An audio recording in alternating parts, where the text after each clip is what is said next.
Kung hindi bukas ay posibleng sa Biyernes magbabalik ng bansa si Alice Go. Pero ayon sa Department of Justice, may mga pinaplansya pang komplikasyon sa kanyang pag-uwi.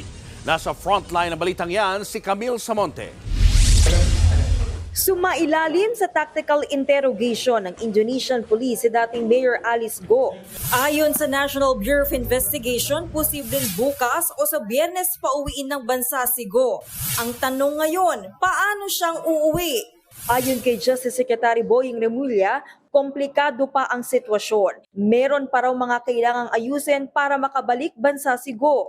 May mga komplikasyon na nandyan na pinag-aaralan namin ngayon. There are other issues between Indonesia and the Philippines. Hindi na idinetalye ni Remulla kung ano ang mga komplikasyon sa pagpapauwi kay Go, pero magpapadala na raw ng NBI agents at DOJ prosecutor sa Indonesia. Sa ngayon, wala pang eksaktong petsa kung kailan makakabalik sa Pilipinas si Alice Go, pero oras daw na maibalik siya dito, aalamin ng DOJ kung paano siya nakalabas ng bansa kahit nasa ilalim siya ng Immigration Lookout Bulletin Order. Tinitignan ngayon ng DOJ kung may mga sangkot na immigration officials na tumulong sa kanya para makaalis. Hindi pa rin daw kumbinsido ang kalihim na nagbarko ang pamilya Go para makalabas ng Pilipinas gaya ng sinabi ni Sheila.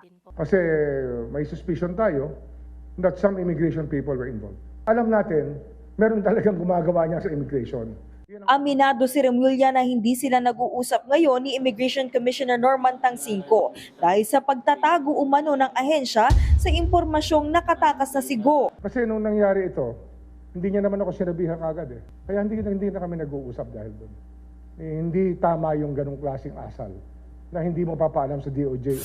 Paliwanag ng BI, kinailangan pa nilang i-verify ang impormasyon dahil paiba-iba ito. May nagsasabing nasa Pilipinas pa ang dating alkalde at meron ding impormasyong nasa Malaysia na raw o nasa Singapore. Wala pong intensyon na itago ito sa publiko. Actually, ang dahilan po kung bakit hindi agad inilabas ang information is that because the Commissioner received numerous conflicting information nung time na yon.